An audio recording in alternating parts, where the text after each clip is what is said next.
The hell is this? My son is almost 2 and I've been letting him watch Cocomelon, but now I had to get him speech therapy so I can get him to talk. There are hundreds and hundreds of anecdotes in which parents mention the exact same problem. The Cocomelon show is so insanely addictive, it's being compared to nicotine and causing developmental issues amongst the kids who can't stop watching. Children's TV expert Jerica Sands calls it the most damaging show a child can watch, explaining the sneaky ways in which they make the show addictive. Firstly, there's the colors. Take for example the wheels on the bus. The 3 main colors, blue, green and yellow, are all at maximum saturation, meaning they cannot be made any brighter no matter how hard you try. Extreme saturation is normally used for alerts and notifications, as it's exciting, dynamic and attracts attention, which is why it's also used in slot machines. Cocomelon puts these colors in perfect contrast, making them appear even more vibrant, which is different to, for example, Bluey, in which the colors instead blend together. Cocomelon's also different because it's highly repetitive. There's a reason they have 38 videos with over 1 billion views. Yeah, my kid's not watching it. Dude, you know what my kid's gonna watch? The shit that I watched. I'm gonna play him SpongeBob. I'm gonna play him, you know, those old Disney movies and shit. This shit, this brain rot, iPad kid fucking nonsense? No. A child's brain is wired to learn through repetition, so it feels right to them to watch the same. Zach and Cody. Who else? Oh, Fairly Odd Parents. What else? Food Network. Alright, bro. Same thing over and over again. Cocomelon abuses this in almost every video. For example, in the Yes Yes Playground song, they pick a word to repeat 3 times in every sentence, pairing it with a subtly repeating background lullaby, keeping children hooked. Literally no show or movie puts my son into a deep trance the way Cocomelon does. The second it's on the TV, he turns into a toddler zombie who doesn't see or hear anything else. Hey bud. Instead of going on fucking Reddit, don't fucking put it on then! Don't play the show! What are you telling Reddit about this? You're in control of the remote. You put it on. Nah, this is crazy, bro. This is parenting in 2024. We're going to Reddit.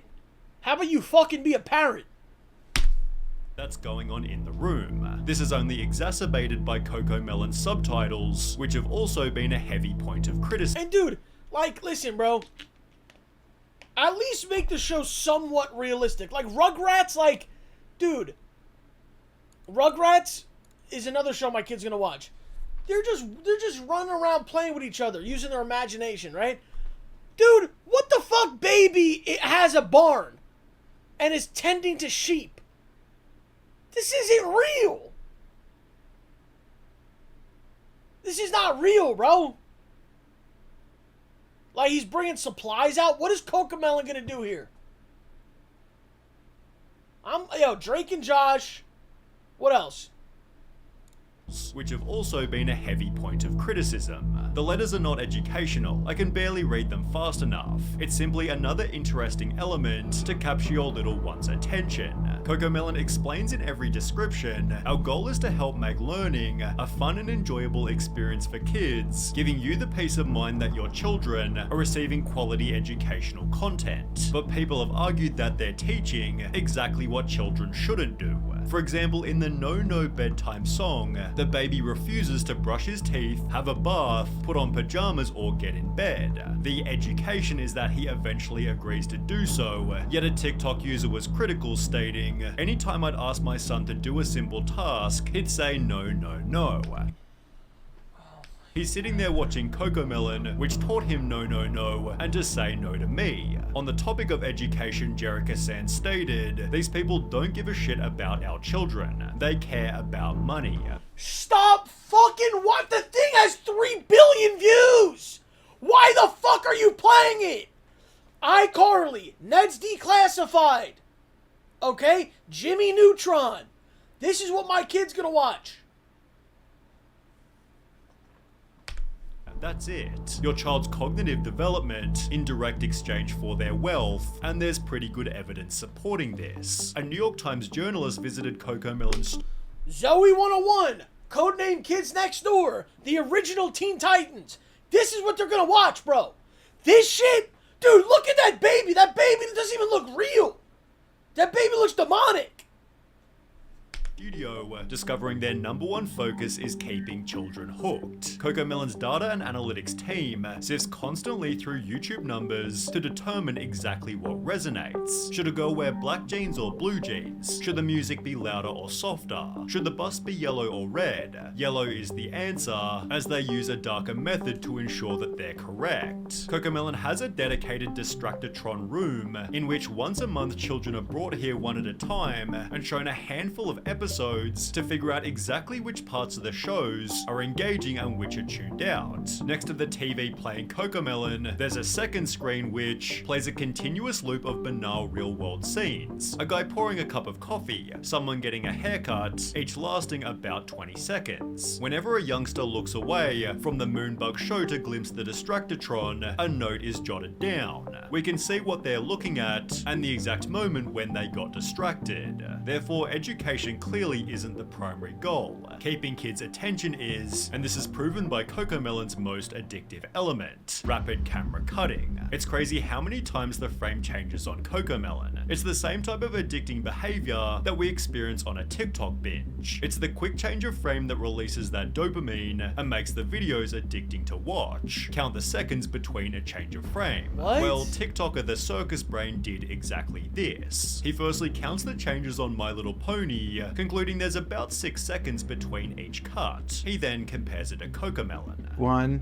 2, 1, 2, 3, 1, 2, 1, 2, 1, 2, 1, 2, 1, 2, 1. In her video, The Nightmare That Is Cocomelon, Savantix draws a similar conclusion. She found that 96% of the shots in Baby Shark were shorter than 2 seconds. She then compares 4 different animated shows, again finding Cocomelon has the shorter shots. The longest shot on a Cocomelon video was 6 seconds. The longest shot on Arcane was 8 seconds. The longest shot on Bluey was 27 seconds. And the longest shot on Encanto was 18 seconds. Which, when combined with every other element, creates some terrifying statistics. Dr. Kristen Summer explained that when showing an infant normal video content, they'll focus on the screen just 11% of the time. However, when the video is instead switched to Cocomelon, their screen engagement skyrockets to a whopping 74%. This therefore produces stories such as this. I used to volunteer for a preschool and Hey, for the people who posted clips of my stream, yo, somebody should make an ADHD Cocomelon page about my stream, bro, and just the way you cut up the clips, just make it hella ADHD. Just fucking just cut shit no more than 6 seconds per. Just, you gotta just quick hitters.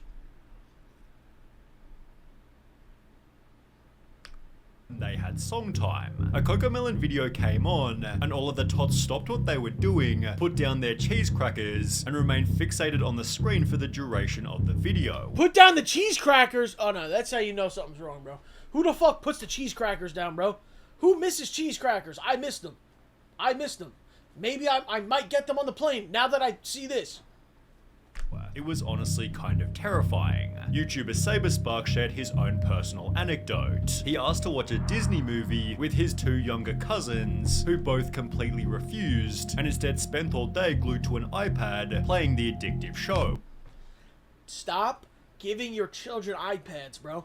That's the fucking problem here. Don't give them a phone, don't give them an iPad. That's it. Don't give it to them. In Cocomelon, So disappointing because so many parents have probably ruined their kids' attention span and fucked up their life forever because of just them not wanting to, you know, play with them or do whatever. Like, oh yeah, no, go on your iPad. Listen, it's one thing, bro, if it's, oh, there's something on TV. Okay, you put on the TV, play with some toys. Now there's no toys, bro. It's just iPads and just phones, bro. my kid a zombie, a mother talks about her son. He would be in a daze while watching it. You could be waving your hand right in front of his face and he wouldn't move. It was almost scary. This was also discovered by Sarah Mills 98, who explained when the Cocomelon addiction is so real that my 1-year-old can navigate the TV to turn it on by himself. However, nothing shows the addiction better than the Cocomelon TikTok trend. Parents will play the show's intro loudly and video their kids sprinting toward the television, where you can witness their mood change instantly. Whoa. The New York Times journalist found something similar. The kid in the Distractotron had shown up in the midst of a tantrum, which ended the second he heard the Cocomelon theme song. It was no surprise to Wheeler, the head of research. 99% of kids, he said, if they're having issues when they get here, once that Cocomelon song comes on, they're like, life is okay, all is good with the world. Obviously, there's a reason for this. Cocomelon is so hyper-stimulating that it actually acts as a drug, and what happens when you take the drug away. Young children experiencing symptoms of addiction and withdrawal, obviously leaving them completely dysregulated. TikTok user ThePoff1 filmed what happens when you take the show away, explaining he'll be inconsolable for at least 10 to 15 minutes after, adding in the description, Cocomelon meltdown is legit. Once you have a taste of the cocoa, it's hard to break the addiction, which this Reddit user had experienced even worse. My husband and I have been worried about our child. I can slowly see how she'd throw violent tantrums at home and in church whenever she'd get bored and would want to watch the show. Her behavior changes the moment she watches the show, and she will not even eat her meals if she wouldn't watch it. After these tantrums end, kids can experience a general discomfort in the speed of everyday life. The more they watch the show, the more their brain begins to expect this intense level of stimulation. Basically, Cocomelon overstimulates their brains so much that everything else just seems slow and boring in comparison. However, the potential Oh my god, dude. We're cooked, bro. Like, even TikTok, I'm a grown man. We're cooked, bro. Like, people don't even want to watch movies like that anymore, bro. Like, it's really hard. Hey, you know what I'm going to do, though? For this week that I'm gone, I'm going to go no TikTok, no nothing, bro. I'm not even going to watch one video on my phone and just see how I just feel. Just want to see. It's like a little experiment. I want to see how I feel, bro. The only thing that I will watch is if we watch a movie on the TV in the hotel. That is it. No videos. I'm not going to go on Twitter. I'm not going to go on TikTok. And just live and just see how I feel, bro. consequences get much worse than this. As mentioned at the start, it was the cause of a child's speaking problems, with a notable reply reading, "Same thing happened with my daughter too. She's 4 but can't speak properly. She knows the words, but she does not like to frame the sentence or speech. She has been watching these Cocomelons or such other stuffs for 2 or 3 years. Hope we're not too late." Over on Reddit, a speech language pathologist explained, "Screen time in general is linked with speech delays for a variety of reasons, but Cocomelon is excessively bad. Firstly, unlike other TV shows or movies, it doesn't have a story. It's just very short clips with poorly written songs. The kids aren't able to follow the plot, learn vocabulary, and see the resolution of a conflict, support." That's the thing, bro. All these shows, dude, go back, bro, and just watch any of these shows that we watched when we were little. I mean, I don't know how old you guys are. I'm 20... What am I, 29? Fuck. You go back and watch these shows. There's there's always like a problem, and then there's like a resolution. But it's always like the show itself teaches you... It like teaches you lessons and how to treat people and how to be and what's right and what's wrong. Like there's lessons in a lot of these older kid shows. Today it just seems like a lot of ADHD, just nonsense, bro. And also another thing is, it seems like everything is like these, like they're not even humans really. Like there's a lot of like monsters and all these like weird things. So it's kind of like you can't really see yourself in these characters. I don't know, bro. Maybe I should make like a kid show. Maybe I should make a kid show, bro. I don't know. We'll see. ordered by infant specialist Meg Fora. And the problem with fast-paced TV programs is that we find that little one's language development is slower. On the Agents of Speech YouTube channel, this is again confirmed. The main problem with watching videos on the internet is that they don't know how to use the language that they learn. But he adds that 4 to 5 hours of screen time per day can make a toddler completely non-verbal. 4 to 5 hours is obviously a lot of time, but in Cocomelon Made My Kid a Zombie, researchers discovered that Chad, I'm not gonna lie, bro, my phone usage was 8 hours a day. It was 8 hours.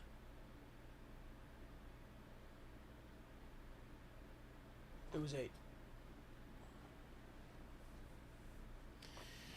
So, now that I'm going on this trip, though, I'm going to see what it is after this. That's mid? How the fuck could yours be 12, bro?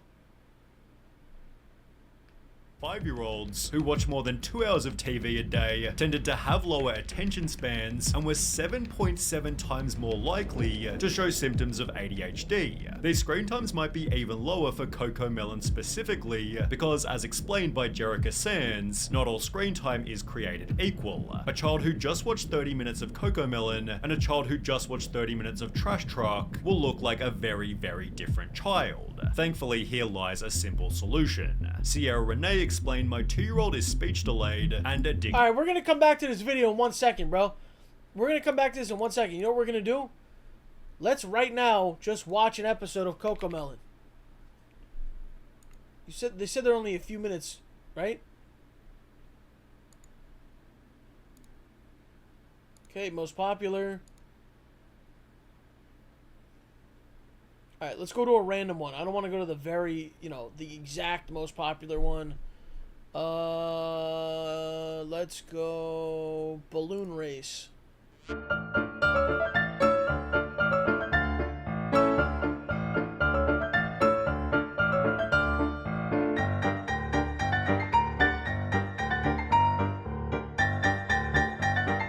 wonder they're becoming nonverbal. They're fucking howling. There's not even talking, bro. There's no speaking. Oh yeah, dude, I can totally see this. There's no storylines. There's no story. And there was not even like a real, he was struggling to get it figured out, so he didn't figure it out. He just had a mythical creature come in and just, bro, there's nothing happened here, bro. Into Cocomelon, switch to Miss Rachel 2 More. More? Another one. One more. days ago, and he's already saying more words and hasn't had any tantrums. Kim.it shared an almost identical anecdote. My 8-month-old was obsessed with Cocomelon and having bad tantrums, so I cancelled Cocomelon and only let her watch Miss Rachel, and she said her first word within the first 3 days of watching. Clearly, parents are able to simply change the channel, but not before leaving Cocomelon a massive amount of dislikes. They've therefore earned the title the absurdly popular kids show parents hate, and Cocomelon has actually responded to the criticism that explain our shows are not intended to replace outdoor playtime or playdates. They have a place in children's entertainment time, and as with food, exercise, etc., it comes down to each parent to find the right and appropriate balance for their children. Yeah, it's like, dude, listen, if they're doing regular kid shit and then every once in a while you play a couple Cocomelon songs, that's fine. But you can't just sit them down and not watch them for hours and they're going through every single Cocomelon video, bro. It's fucking brain rot. It's fine that you play a song. Dude, that's fine, dude. Our responsibility is ensuring that the quality of the content that we produce is high and beneficial for the development of a child's cognitive and soft skills. It is worth adding that our social media communities are filled with stories of parents who experience firsthand how Moonbug content helps their children. Cocomelon does have a crazy amount of supporters, but it's obvious that some of them are simply ignoring the downsides. My baby learned the alphabet and numbers from Cocomelon. She may not speak a complete sentence, but she expresses her wants through phrases. But is it Cocomelon's responsibility to ensure that babies are talking? Well, no. People love blaming cartoons and games for raising children, and not the shitty parents that don't step in to stop them from watching so much. Cocomelon is actually a really sad symbol of parents giving their children tablets instead of actually parenting and interacting with them. The tablets, bro, is the downfall of society. The tablets are not meant to replace having fun and doing shit with your kid. Like, think about this. Before these fucking iPads existed, you couldn't just do that. You couldn't just be like, oh, yeah, go ahead. Do whatever you want. Go on the iPad. Go fucking brain rot. Next. If you put, like, when I was a kid, if a show is on, all right, a show's on. All right, I'll go to Nickelodeon. Okay, I'll go to Cartoon Network. I'll go to Disney. I'll go to... Okay. But you can't... It's not just this constant, brain rot shit. Anyway. Damn.